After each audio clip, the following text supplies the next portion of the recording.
আসসালামু আলাইকুম দর্শক, যে উদ্দেশ্য এবং লক্ষ্য নিয়ে 5 আগস্ট গণ অভ্যুত্থান সংঘটিত হয়েছিল, সাধারণ মানুষের অংশগ্রহণ অবশ্যই ছিল এবং যারা নেতৃত্বে ছিলেন ছাত্র সমন্বয়করা, নিশ্চয়ই মানুষ পরে এসে অনেকে ভুল উপলব্ধি করছেন এবং এই উপলব্ধিটা এখন যারা মাস্টার মাইন্ড, যারা নেতৃত্বে ছিলেন তাদের মধ্যে উচ্চারিত হচ্ছে। কিছু চরম সত্য উচ্চারণ করতে গিয়ে আবার তারা নিজেরা এখন এই অবস্থায় এসেও আটকে যাচ্ছেন। বলছি তথ্য উপদেষ্টা ডক্টর মোহাম্মদ ইউনূসের ভাষায় যিনি মাস্টার মাইন্ড, মাহফুজ আলমের কথা। তিনি বৃহস্পতিবার একটি দীর্ঘ স্ট্যাটাস দিয়েছেন তার ফেসবুক পেজে। সেখানে তিনি হিস্সা আদায়ের কথা বলতে চেয়েছেন। কিসের হিস্সা, কার কাছ থেকে হিস্সা? এবং তিনি বিরক্তি প্রকাশ করেছেন কোন কোন ছাত্র নেতার বিরুদ্ধে আর্থিক কেলেঙ্কারি বা দুর্নীতির বিষয়ে, কিন্তু সেগুলো বলতে গিয়েও তিনি নিজে ফেসে গেছেন সমাধান দিতে গিয়ে। আমি একটু বলি, যেহেতু এর মধ্যে অনেক বিষয় এসেছে, সবগুলো বলা সম্ভব নয়, অনেক সময় প্রয়োজন যেগুলো আলোচনা করার মতন সেটি একটু বলি। তিনি বলছেন যে ডেডিকেটেড ছাত্র কর্মীরা ক্রেডিট, দলবাজি আর কোমরবাজির খপ্পরে পড়েছেন। চরম সত্য কথা, কিন্তু তার সমাধানের উপায় কি? বরঞ্চ এগুলো তো দিন দিন বাড়ছে, আমরা দেখতে পাচ্ছি। তিনি বলছেন যে আর্থিক অস্বচ্ছতার অভিযোগ হাতে গোনা কয়েকজনের বিরুদ্ধে, কিন্তু ডিমোরালাইজড হয়েছে সমগ্র ছাত্র জনতা। সামরিক, বেসামরিক আমলাতন্ত্র, রাজনৈতিক অর্থনীতি ও রাজনৈতিক অ্যালায়েন্সের ক্ষেত্রে ছাত্র জনতার কোনো হিস্সা নেই। আচ্ছা, এই যে তিনি বলছেন যে কিছু ছাত্র নেতার বিরুদ্ধে আর্থিক অস্বচ্ছতার অভিযোগ উঠেছে, আমরা তো প্রতিনিয়ত দেখছি নতুন নতুন করে অভিযোগ, অসংখ্য অভিযোগ উঠছে। ধরে নিলাম যে কয়েকজন ছাত্র নেতার বিরুদ্ধে আর্থিক অস্বচ্ছতা কিংবা দুর্নীতির অভিযোগ উঠেছে, তাদের বিরুদ্ধে ব্যবস্থা গ্রহণের বিষয় কোথায়? কি সুন্দর স্ববিরোধিতা, তাই না? তিনি বলছেন যে সামরিক আমলাতন্ত্রে হিস্সা চান। সামরিক আমলাতন্ত্রে আবার কিভাবে হিস্সা চান তারা? কি অদ্ভুত কথাবার্তা। এবং পরবর্তীতে এসে যেটা তিনি বলছেন যে প্রায় 3 ডজন নিয়োগপ্রাপ্তদের মধ্যে ছাত্র মাত্র 2 জন। আমরা 2 জন সর্বোচ্চ ব্যালেন্সিং অ্যাক্ট করতে পারছি, কিন্তু প্রভাবক হিসেবে কাজ করতে হলে সরকারে সুষম ছাত্র প্রতিনিধিত্ব দরকার। এই কথাটি তো আরো ভয়ঙ্কর। 3 জন ছাত্র প্রতিনিধি ছিল উপদেষ্টা পরিষদে, নাহিদ ইসলাম পদত্যাগ করেছে, এখন তারা 2 জন আছেন, তিনি আর আসিফ মাহমুদ। অনেকেই তো তাদেরকে স্বাগত জানিয়েছিলেন এই যে উপদেষ্টা পরিষদের সরকারে তাদের প্রতিনিধিত্ব রাখা, কিন্তু যারা ওয়েলকাম জানিয়েছিল বিষয়টিকে, এই বিষয়টিকে যারা ওয়েলকাম জানিয়েছেন তারাই তো পরে ডিমোরালাইজড হয়ে পড়লেন। এই কি ভয়ঙ্কর অবস্থা শুরু হয়েছে। এবং নতুন যে কিংস পার্টি গঠিত হয়েছে অনেকের মতে, জাতীয় নাগরিক পার্টি, সেই জাতীয় নাগরিক পার্টির সাথে এদের যে সরাসরি সম্পৃক্ততা খুবই স্বাভাবিক কথা, এটি আবার নতুন করে বলা কিছু নেই। যেখানে তাদের পদত্যাগের দাবি উঠেছে, এখন তারা নতুন করে ছাত্র প্রতিনিধিদের মধ্য থেকে উপদেষ্টা পরিষদে তারা নিয়োগ চান এবং 3 ডজন নিয়োগের কথা বলা হচ্ছে। 3 ডজন বলতে যারা উপদেষ্টা পরিষদে আছেন প্রায় 23-24 জন, সাথে আবার সহকারী, বিশেষ সহকারী মন্ত্রী, প্রতিমন্ত্রী পদমর্যাদায়, তাদের কথা নিশ্চয়ই উল্লেখ করেছেন। সেইখানে তিনি নতুন ছাত্র প্রতিনিধি চান। আহা, কি সুন্দর কথা। আমরা তো সব ছাত্রদের দিয়ে দিতাম, কোনো সমস্যা নেই, নতুন প্রজন্ম দিয়ে দেশ চালাতাম, নিশ্চয়ই আমরা সেটি সবাই মেনে নিতাম। কিন্তু এই 2-3 জনই যা শুরু করেছে, পুরো বাংলাদেশ উলটপালট করে দেওয়ার অভিযোগ অনেকের, সেখানে তারা এখন হিস্সা চাইছে। মানে হিস্সা কি? তাহলে আমরা ধরে নিতে পারি যেই উদ্দেশ্যে ক্ষমতার রাজনীতিকে কেন্দ্র করে নতুন রাজনৈতিক দল আত্মপ্রকাশ ঘটলো, তাদের সমন্বয়ে সরকারের পৃষ্ঠপোষকতায় এখন পুরো সরকারটাই তারা পরিচালনা করতে চায়। প্রশ্ন তুললে তো অনেক প্রশ্ন তোলা যায়। কি করছে তারা? কি করেছেন এই পর্যন্ত সাধারণ মানুষের জন্য? 3 মাসের সরকার হতে, 6 মাসের সরকার হতে আমরা এগুলো তুলতাম না। হানিমুন পিরিয়ড পার হয়ে গেছে অনেক আগে। আর যেখানে তাদের পদত্যাগের দাবি উঠছে, তারা সেটি করতে চাইছেই না, বরঞ্চ তারা নতুন মানে উপদেষ্টা মুখ দেখতে চায় ছাত্রদের মধ্য থেকে। এবং আমরা ধরে নিতে পারি হয়তো অচিরেই আরো বেশ কয়েকজন ছাত্র প্রতিনিধি হিসেবে উপদেষ্টার দায়িত্ব পাবেন, উপদেষ্টা পদে নিয়োগ পাবেন। খুবই স্বাভাবিক।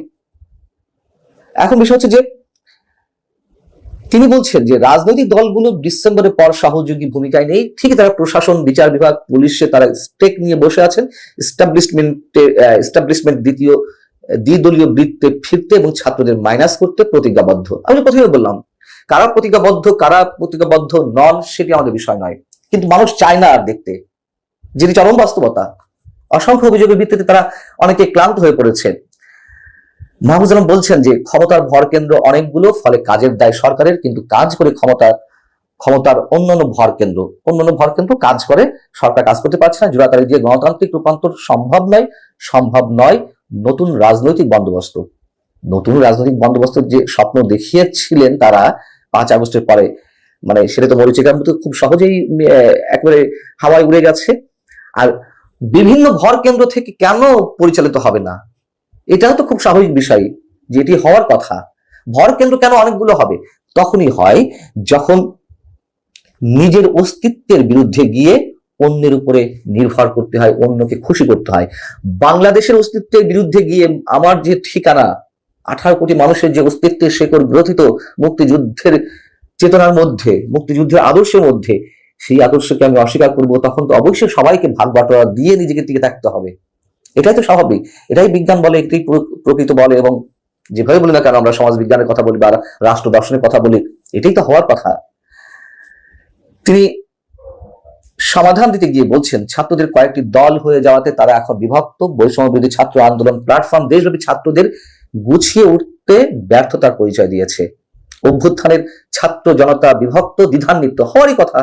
ওই যে বললাম, একদিকে আমার নিজের অস্তিত্বকে অস্বীকার করা, আরেকদিকে হালুয়া রুটির ভাগ, ক্ষমতার আস্বাদ লাভ করা, এগুলো করতে গেলে তো বিভক্তি আসবেই, খুবই স্বাভাবিক। নেতৃত্বের দ্বন্দ্ব, গ্রুপিং, লবিং, এবং এগুলো কখন হয়? বুর্জোয়া রাজনীতি। তারা কি এমন রাজনীতির আদর্শ আমাদের সামনে উপস্থাপন করতে পেরেছে? কিছুই তো না, যার কারণে এগুলো ঘটবে, খুবই স্বাভাবিক বিষয়। তিনি বলছেন যে এসব সমস্যা ও ব্যর্থতার সমাধান হিসেবে রাষ্ট্র এবং এস্টাবলিশমেন্টের ছাত্রদের ন্যায্য হিস্সা নিশ্চিত করা এবং ফ্যাসিবাদী শক্তি ও তার দালালদের বিরুদ্ধে সবাই ঐক্যবদ্ধ হয়ে আঘাত করতে হবে। কিভাবে আঘাত করবেন ভাই? মবতন্ত্র কায়েম করে, মবের ভয় দেখিয়ে, যাদেরকে ফ্যাসিবাদ বলা হচ্ছে, কোন ক্ষেত্রে এখন যারা নতুন রাজনৈতিক বন্দোবস্তের স্বপ্ন দেখিয়ে মানুষের সঙ্গে প্রতারণা করছে বলে অনেকের অভিযোগ, সে তাদের মধ্যেই তো ফ্যাসিবাদী চরিত্রের ভয়ঙ্কর প্রকাশ আমরা দেখতে পাচ্ছি, কোন ক্ষেত্রে আরো বেশি। এদিকে এনসিপি, জাতীয় নাগরিক পার্টির অন্যতম শীর্ষ নেতা হাসনাত আব্দুল্লাহ, তিনিও ফেসবুকে পোস্ট দিয়েছেন। তিনি বলছেন যে শুধু এই মাসেই ভারতের গোয়েন্দা সংস্থা ও হাই কমিশন বাংলাদেশের সরকারি, বেসরকারি ও সামরিক পর্যায়ে অন্তত 23টা মিটিং করেছে, এবং বলছেন যে এই কারণেই আওয়ামী লীগকে নিষিদ্ধ করা যাচ্ছে না, আওয়ামী লীগের বিরুদ্ধে কোনো ব্যবস্থা করা যাচ্ছে না, এবং সেই রয়ের বিরুদ্ধে আঙুল আবার ঘুরে ফিরে সেই সেনাবাহিনীর বিরুদ্ধে আঙুল প্রকাশ করুন। বায়বীয় কথাবার্তা বলে মানুষকে উত্তেজিত করা, আবারও সেই সেনাবাহিনীকে বিতর্কের মধ্যে ফেলা, প্রকাশ করুন যে আওয়ামী লীগকে পুনর্বাসনের জন্য এই ব্যক্তি ভারতের গোয়েন্দা সংস্থা রয়ের সঙ্গে অমুক জায়গায় বৈঠক করেছেন। সরাসরি ইনস্টিটিউশন যখন আনা হচ্ছে, পুরো সেনাবাহিনীকে আনা হচ্ছে, তখন সেনা কর্মকর্তাদের নাম প্রকাশ করুন, সমস্যা কি? আর ওই যে পুঁজি যদি একটাই হয়, রাজনৈতিক পুঁজি, আর একজনের বিরোধিতা করা, আওয়ামী লীগের বিরোধিতা করতেই পারেন, কিন্তু সেটা কিন্তু রাজনৈতিক পুঁজি হিসেবে অবলম্বন করা যায় না। রাজনৈতিক আদর্শ কি এই ছাত্র নেতৃবৃন্দের বা এই নাগরিক পার্টির, সেটাই তো মানুষ এখন পরিষ্কার নয়। তাদের গঠনতন্ত্র এখনো তারা সম্পূর্ণ করতে পারেনি। অতএব যা কিছু ঘটছে স্বাভাবিক নিয়মেই ঘটছে। তবে এটুকু বুঝতে পারছি যে হিস্সার কথা বলছেন মাহফুজ আলম, সেই হিস্সা সম্ভবত খানিকটা হলেও ডক্টর মোহাম্মদ ইউনূস দিবেন, হয়তো আরো 2-4 জনকে উপদেষ্টা পরিষদে নিতে পারেন। এটি বেশ কিছুদিন ধরে আলোচনায় আছে, হয়তো আমরা দেখবো যেটি বাস্তবায়ন হয়েছে। আল্লাহ হাফিজ, ভালো থাকুন সবাই।